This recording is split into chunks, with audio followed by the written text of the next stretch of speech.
themselves in order to gain the cooperation of the abductee, appearing in such forms as Jesus, the Pope, certain celebrities, and even the dead spouses of the abductees. Aliens perform extremely painful experiments or procedures on abductees, saying that these acts are necessary but give no explanation why. Painful genital and anal probes are performed on children as well as adults. Aliens make predictions of an imminent period of global chaos and destruction. They say that a certain number of humans will be rescued from the planet in order to continue the species, either on another planet or back on Earth after the destruction is over. Many abductees report they don't believe they're alien captors and foresee instead a much more sinister use of the rescued humans. Further commenting on that list, Karla Turner states, "In every instance from this list, there are multiple reports from unrelated cases, confirming that such bizarre details are not the product of a single deranged mind. These details are convincing evidence that, contrary to the claims of many UFO researchers, the abduction experience isn't limited to a uniform pattern of events. This phenomenon simply can't be explained in terms of crossbreeding experiments or scientific research into the human physiology." Since most abductions are not remembered consciously, Dr. Jacobs believes that there are millions of abductions worldwide of people who have not the slightest idea that they had been abducted. Dreams and issues of missing time can be hints that an abduction has actually occurred. Sometimes people remember later in life, after 30 to 50 years or so, that something like an abduction had occurred earlier in life. Hypnotic regression can help to uncover more. However, there's also physical evidence at times, such as body marks, and there are conscious recollections without the need of hypnosis. According to abductee stories, most abductions are performed by the typical gray alien, which has become a sort of pop culture icon thanks to Hollywood. Sometimes there are reptilian and humanoid entities present who seem to oversee such procedures. Some people believe that abductions are performed because these aliens are dying, claiming that they need our DNA and that in a sense we are helping them. On the other hand, some supporters of the benevolent alien scenario suggest that abductions and genetic manipulation of humans happen on purpose for our benefit in order to upgrade our DNA for the shift. However, this assumption doesn't hold up in light of the overall research and merely downplays the abduction phenomena by painting an inferior and innocent image of the aliens or seeing them as saviors. The gray aliens seem to be just biogenetic robots performing assigned and programmed tasks, but are not in charge nor a race on their own.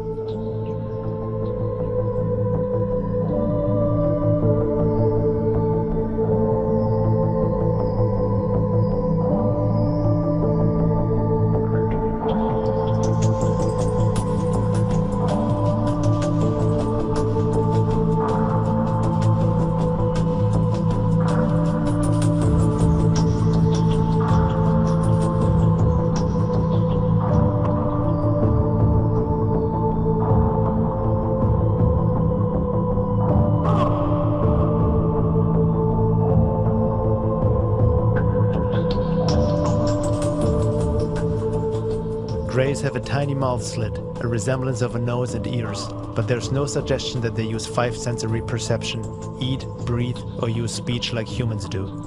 Communication is done by telepathy. Dr. Jacobs also believes that the gray alien is a product of human-alien genetic manipulation, and the reason why mouth, ears, and nose have a regressed, underdeveloped appearance is simply because they are not used as a human would use them.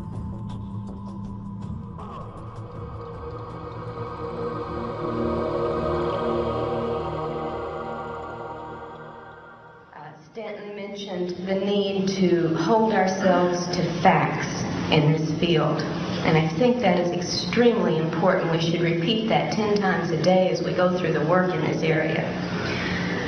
The problem, of course, with the abduction phenomena, as with a lot of ufology, is that the nature of the alien activity is designed deliberately to keep us from having much in the way of concrete evidence. Designed that way.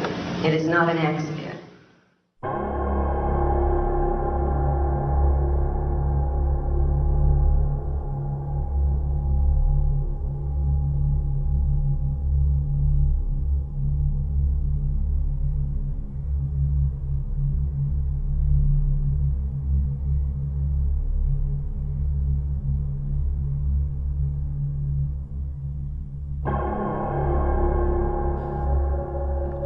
It It seems that the secret government and military-industrial complex, which is in possession of alien technology and is involved with these non-terrestrial forces on some level, is not fully in control, but are themselves duped by these visitors. Looking into military abduction accounts, MyLab, researched by Dr. Carla Turner, she has reports by people who have been abducted regularly by aliens and then also started to get abducted by military personnel, who then questioned the abductees about what the aliens wanted from them and what they conveyed to them. Whatever is going on, the alien forces seem to have their own agenda and are not just in partnership with the secret government. Deception is the name of the game, not only through the military-industrial complex, but also through the aliens themselves. Military abductions are happening, but they seem to have a different purpose than what Stephen Greer suggested. He believes that all abductions are simply staged by the military to give the aliens' entities a bad name. Abductions, in my assessment of this, there is no question there is an abduction phenomenon, and it is not, as has been argued by some people, most notably Dr. Stephen Greer, simply a military phenomenon. In fact, I think it's irresponsible to make this argument. There is something... Yes, you can clap for that. It boggles my mind, to be perfectly candid here, that a researcher can make such a blanket statement. You have a phenomenon that's gone on globally for a long time. You have individuals that are describing highly consistent things in terms of their abduction experience. And I don't know what else it can be other than a kind of religious-like zeal that can cause a person blindly to say the only abductions that occur are military. This I find indefensible. And I think that a careful review of the evidence certainly leads to that conclusion. Abductees and contactees seem to get duped by their alien friends as well, being told they are special and they have certain important functions to perform in the coming future.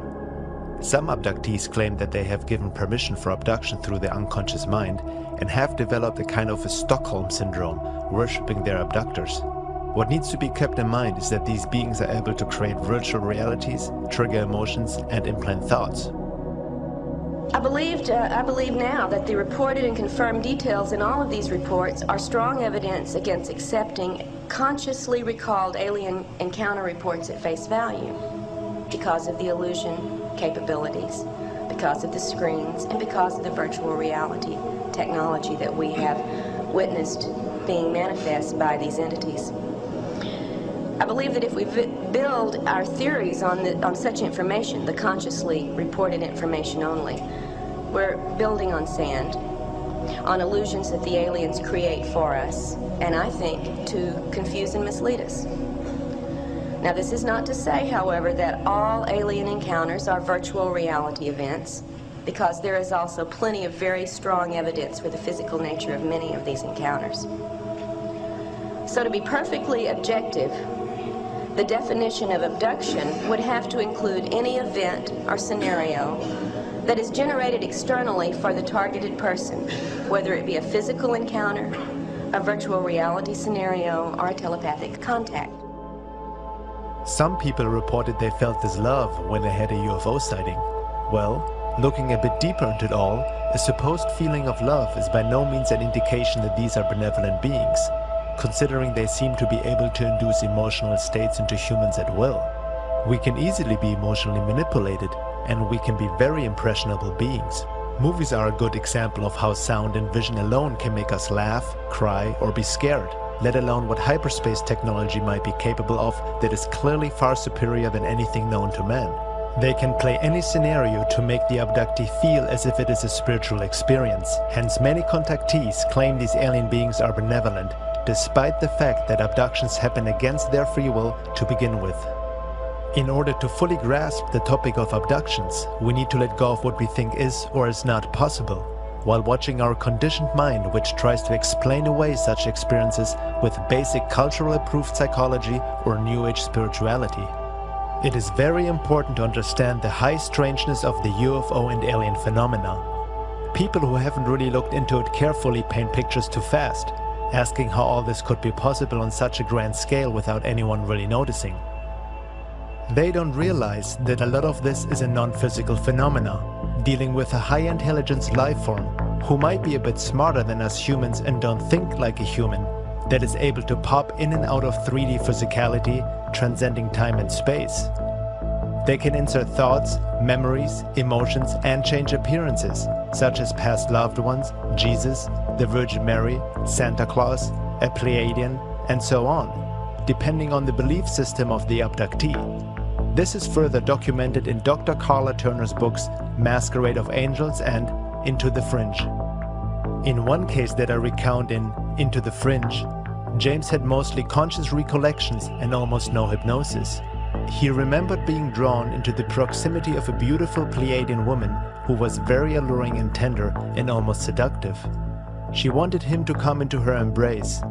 When he got into the embrace and thought she was going to kiss him, she disappeared entirely, and what was left in her place was a purplish-black, bumpy, almost slimy-looking character with fairly asymmetrical features. I have encountered the same type of creature in a couple of other cases. The entity was very strong. Instead of embracing James, the creature threw him down on the ground and shoved a 2-foot-long tube down his throat, into his stomach, and pulled up stomach juices. The next day, he still had some of the bile taste. The interior of his throat was sore, and he discovered claw marks around both sides of his neck where he had been held down. Laura Naidjajic writes in The High Strangeness of Dimensions, Densities, and the Process of Alien Abduction, another disturbing factor that emerged from my research was that these beings, whether demons, vampires, or aliens, seem to have the ability to control our thoughts to a certain extent, our physical bodies, the weather, and even events in our lives. Many people reported that their abductors were benevolent beings, but when we consider all the factors of the big picture of the phenomena, it seems that such stories of benevolence may be misleading. The first matter is the intrinsic deception at the heart of this agenda. And that's something that's become clearer with every new report that surfaces. Whether we choose to call it screen memory, telepathic mind control, technological mind control, or virtual reality scenarios, the entities involved in the abduction phenomenon employ masterful illusory capabilities. And I don't think the importance of this fact can be stressed strongly enough. It must affect all of our thinking and our research when it comes to these alien-human contacts. When we talk about the possibility of an alien race of high intelligence that exists outside our range of perception on a higher density, it doesn't mean that they are automatically spiritually evolved or loving angels. This also doesn't imply that there aren't any benevolent beings on higher realms of existence. However, there is a heavy romanticizing of the alien UFO phenomena going on based on wishful thinking and assumption. Not many people actually question the intentions of these beings. Dimensions are lateral and infinite, and densities are vertical and only 7. Okay. And density refers as much to state of awareness, because obviously if you're in a higher density, you're more aware of the multiple dimensions on the density below you, and as you go up, this just increases, because we as human beings are extraordinarily aware of, many creatures inhabiting the animal kingdom and the world around us, the natural world and so forth. So we're aware of many dimensions below us. And we'd have to say that these higher dimensional or higher density beings have the same perspective on us that we have on, and that's kind of a scary thought, especially if you realize that they may not have your best interest at heart. And just as the farmer has a lot of awareness of the many dimensions of his herd of cows, he knows them very well because he knows which ones he's going to butcher to have put in his freezer. Could there not be the possibility that there is an alien intelligence that has been around far longer than we imagine, and who may look at us